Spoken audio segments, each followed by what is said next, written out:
Yo minasang, jumpa lagi dengan saya Priyo di Kayekun Channel.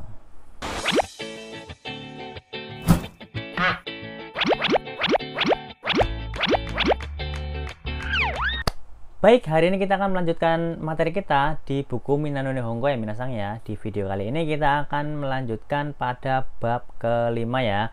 Jadi seperti biasa nanti ketika saya setelah selesai menjelaskan pola kalimat, nanti di akhir video saya akan membagikan kosakata-kosakata yang ada di bab 5 ini.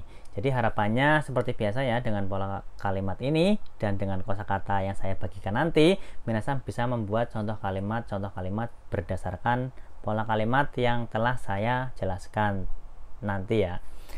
Baik, tanpa basa-basi lagi, kita masuk ke materinya ya minasang ya.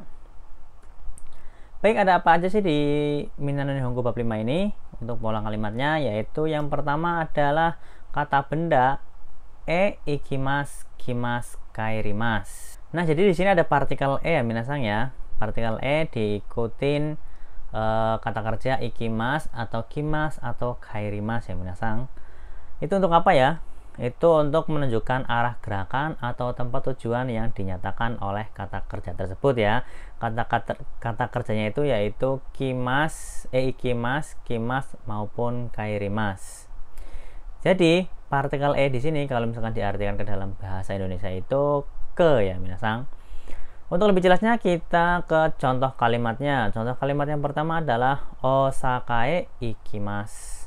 Osakae ikimasu. Jadi kan tadi untuk pola kalimatnya kata benda diikutin dengan ikimasu, kimasu maupun kaerimasu. Nah, kata bendanya itu kata benda tempat minasang. Nah, di sini kan ada kata benda ya, kata bendanya itu kata benda tempat. Itu Osaka ya. Osaka itu nama tempat minasang. Artinya adalah saya pergi ke Osaka. Ikimasu artinya pergi. Jadi artinya adalah saya pergi ke Osaka ya. Jadi di sini walaupun tidak ada kata-kata watashi atau saya, ini karena yang mengucapkan itu adalah saya, maka untuk pengertian ke dalam bahasa Indonesianya itu baiknya dikasih subjek ya minasang ya, yaitu subjeknya itu adalah saya minasang. Lanjut minasang, untuk contoh kalimat yang kedua adalah nihonge kimasu. Nihonge kimasu. Artinya saya datang ke Jepang. Jadi untuk partikel di sini itu diartikan ke ya minasang ya. Saya datang ke Jepang. Nihonge kimasu. Lanjut, uchie kaerimasu. Artinya saya pulang ke rumah. Uchi itu rumah, itu ke, kaerimasu itu adalah pulang. Saya pulang ke rumah. Begitu ya minasang ya. Untuk pola kalimat yang pertama cukup segitu aja, mungkin masih gampang ya minasang ya. Jadi kalau misalkan minasang kurang paham atau penjelasan saya menurut minasang itu kecepatan, bisa diputar ulang kembali ke yang awal tadi minasang. Dan jangan lupa untuk dicatat ya minasang ya di buku tulis minasang. Oke, kita lanjut ke pola kalimat yang kedua, yaitu titik-titik mo kalimat negatif ya. Jadi di sini ada partikel mo minasang. Jadi fungsinya apa untuk partikel mo di sini? Adalah untuk menunjukkan kalimat tersebut sebagai kalimat negatif mutlak. Artinya apa minasang? Untuk kalimat negatif mutlak itu, untuk lebih jelasnya kita masuk ke contoh kalimat aja minasang. Untuk contoh kalimat yang pertama adalah dokomo ikimasen. Artinya saya tidak pergi kemanapun ya, tidak pergi kemanapun. Jadi nih untuk lebih gampang ya, partikel mo di sini itu diartikan ke dalam bahasa Indonesia itu pun. Misalkan dokomo berarti kemanapun ya, dokomo ikimasen. Artinya tidak pergi kemanapun. Itu kan kalimat negatif yang benar-benar negatif minasang, negatif mutlak. Tidak pergi kemana-mana, tidak pergi kemanapun. Lanjut, nanimo tabemasen. Artinya adalah tidak makan apapun. Ya minasang ya. Jadi untuk partikel mo di sini diartikan pun ya minasang supaya lebih mudahnya. Artinya nanimo kalimatnya nanimo tabemasen artinya tidak makan apapun. Lanjut, daremo imasen. Ini juga sama ya, untuk partikel mo ini diartikan pun. Jadi untuk artinya tidak ada siapapun. Seperti itu minasang. Untuk pola kalimat yang kedua ini cukup mudah ya minasang ya, karena masih bab 5 minasang. Jadi kalau misalkan minasang merasa penjelasan saya itu kecepatan, bisa diputar ulang dari yang pertama tadi. Dan jangan lupa untuk dicatat-catat minasang, supaya ketika minasang nanti lupa, minasang bisa buka bukunya untuk mengingat kembali minasang. Kalau tidak ada masalah, kita lanjut ke pola kalimat yang ketiga di bab 5 ini. Jadi pola kalimatnya adalah kata benda, kendaraan, de, ikimas, kimas, atau kairimas. Jadi di sini kata bendanya itu kendaraan ya minasang ya. Kalau tadi kata bendanya itu tempat, diikutin partikel e, ini kata bendanya kendaraan diikutin partikel d. Nah, partikel d di sini dapat diartikan dengan atau menggunakan minasang. Contohnya seperti apa? Contohnya seperti ini untuk contoh kalimatnya. Contoh kalimatnya adalah hikokide nihong e ikimas. Jadi ini bisa digabungkan dengan pola kalimat yang pertama tadi minasang. Nihong e ikimas ya, jadi pergi ke Jepang. D itu diartikan dengan atau menggunakan ya minasang ya, dengan hikoki, pesawat. Jadi misalkan untuk artinya seperti ini. Saya pergi ke Jepang dengan pesawat, atau saya pergi ke Jepang menggunakan pesawat.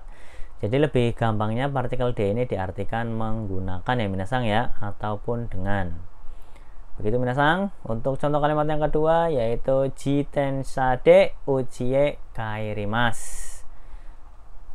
Jadi artinya apa? Artinya adalah saya pulang ke rumah menggunakan sepeda. Jadi untuk partikel D, saya ulangi lagi, partikel D di sini itu diartikan dengan atau menggunakan. Jadi seperti itu aja ya untuk pola kalimat yang ketiga ini. Dan ini ada catatan minasang. Kalau misalkan jalan kaki tidak menggunakan partikel D ya, kita langsung aja. Kalau misalkan jalan kaki, contoh kalimatnya seperti ini. Ekikara aruite kairimas. Saya pulang jalan kaki dari stasiun. Jalan kaki di sini itu aruite minasang. Eki itu stasiun, kara itu dari stasiun, aruite itu jalan kaki, kairimas itu pulang. Jadi artinya saya pulang jalan kaki dari stasiun. Seperti itu minasang untuk catatannya ya. Jika misalkan minasang merasa kecepatan penjelasan dari saya, silakan diulangi lagi minasang sampai paham ya minasang ya. Lanjut untuk pola kalimat yang selanjutnya atau pola kalimat yang keempat di bab kelima ini adalah kata benda, di mana kata bendanya itu orang atau binatang, diikutin partikel to, lalu kata kerja. Jadi partikel to di sini berarti dengan atau bersama ya minasang ya. Untuk lebih jelasnya kita ke contoh kalimat. Contoh kalimatnya itu kazoku to nihong e ikimashita. Jangan lupa ya minasang ya, kalau misalkan ada partikel ta di akhir kalimat itu menunjukkan bahwa kalimat itu kalimat lampau atau sudah terjadi. Jadi artinya itu saya pergi ke Jepang bersama atau dengan keluarga. Jangan lupa untuk konteks kalimat itu, konteks kalimat ini itu kalimat lampau ya. Jadi saya telah pergi ke Jepang bersama keluarga. Begitu minasang. Jadi partikel to di sini itu diartikan bersama atau dengan. Jadi seperti itu aja untuk pola kalimat yang keempat ini. Gimana minasang? Masih gampang kan? Jangan lupa untuk dicatat minasang hal-hal yang pentingnya. Kalau tidak ada masalah, kita lanjut pola selanjutnya, yaitu pola kelima, yaitu penggunaan itsu. Itsu itu diartikan kapan ya minasang ya. Fungsinya untuk menanyakan waktu. Contoh kalimatnya itsu nihong e ikimasu ka. Nah, karena pertanyaan, jangan lupa untuk menambahkan partikel K di akhir kalimat ya minasang ya. Karena partikel K ini menunjukkan bahwa kalimat itu kalimat tanya. Dan kata tanyanya yaitu itsu atau kapan. Itsu nihong e ikimasu ka artinya adalah kapan Anda pergi ke Jepang.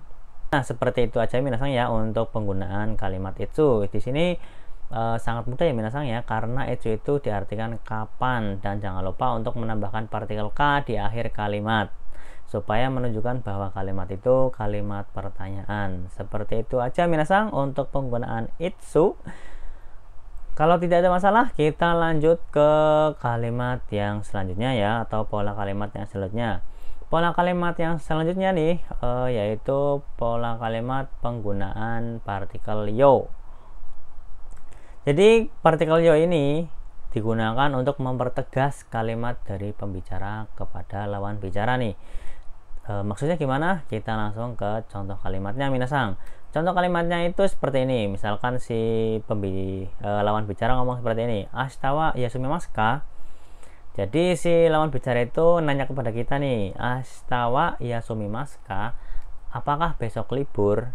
Nah, untuk jawabannya nih dari si pembicara, yasumimasu yo, artinya iya libur. Dan partikel yo ini menunjukkan untuk penegasan ya minasang ya, bahwa si pembicaranya itu atau saya itu yakin nih bahwa besok itu libur, sudah jelas, sudah pasti.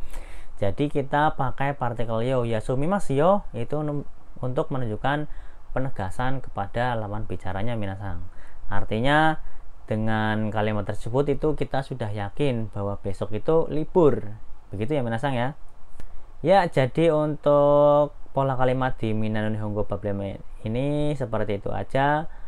Jika misalkan minasang itu merasa penjelasan saya itu kecepatan, bisa diputar ulang dari awal dan dicatat yang penting-penting ya minasang ya. Dan jika misalkan minasang ada pertanyaan, jangan lupa untuk tulis di kolom komentar. Untuk selanjutnya kita masuk ke contoh kata atau kosakata ya minasang. Nah, jadi ini adalah kumpulan kotoba-kotoba atau kosakata-kosakata yang ada di buku Minano Nihongo bab ke-5 minasang. Harapannya dengan saya membagikan kosakata-kosakata ini, minasang bisa membuat contoh kalimat berdasarkan pola kalimat yang sudah dipelajari tadi minasang. Jadi ada apa aja untuk kosakata-kosakatanya? Kita langsung masuk ke kosakata yang pertama. Kosakata yang pertama ada supa, artinya pasar swalayan ya atau supermarket. Lalu ada basu, artinya bis. Taksi, artinya taksi. Itsu, artinya kapan. Eki, stasiun kereta api. Fune, kapal. Hito, orang. Kare, dia laki-laki atau pacar laki-laki. Kairimas, pulang. Kimas, datang. Ikimas, pergi. Gakko, sekolah. Shinkansen, kereta super kilat atau kereta super cepat. Chikatetsu, kereta bawah tanah. Densha, kereta api. Hikoki, pesawat terbang. Kazoku, keluarga. Kanojo, dia perempuan atau pacar perempuan. Tomodachi, teman. Raishu, minggu depan. Raigetsu, bulan depan. Raineng, tahun depan. Sengshu, minggu kemarin. Sengetsu, bulan kemarin. Kyoneng, tahun kemarin. Kongshu, minggu ini. Kongetsu, bulan ini. Kotoshi, tahun ini. Jitensha, sepeda. Aruite, dengan jalan kaki. Hitoride, sendiri atau sendirian. Nangatsu, bulan apa. Suitachi, tanggal 1. Futsuka, tanggal 2. Mika, tanggal 3. Yokka, tanggal 4. Itsuka, tanggal 5. Muika, tanggal 6. Nanoka, tanggal 7. Yoka, tanggal 8. Kokonoka, tanggal 9. Toka, tanggal 10. Juyokka, tanggal 14. Hatsuka, tanggal 20. Nijuyokka, tanggal 24. Nannichi, tanggal berapa? Hai owari. Jadi seperti itu aja ya minasang ya untuk kumpulan kosakata Minna no Nihongo bab kelima. Jadi hari ini kita sudah mempelajari kosakata yang ada di bab 5 Minna no Nihongo. Selain itu kita juga sudah mempelajari pola kalimat yang ada di bab 5 buku Minna no Nihongo. Harapannya dengan saya share kosakata tersebut, minasang bisa membuat pola kalimat minasang bisa membuat contoh kalimat berdasarkan pola kalimat yang sudah dipelajari di awal tadi minasang. Jadi untuk video kali ini sekian ya minasang ya. Misalkan minasang ada pertanyaan, silahkan tulis di kolom komentar. Dan jika minasang suka dengan video ini, jangan lupa untuk di like dan subscribe channel ini minasang ya. Saigo made mite kurete arigatou gozaimashita. Sekali sama desta minasang.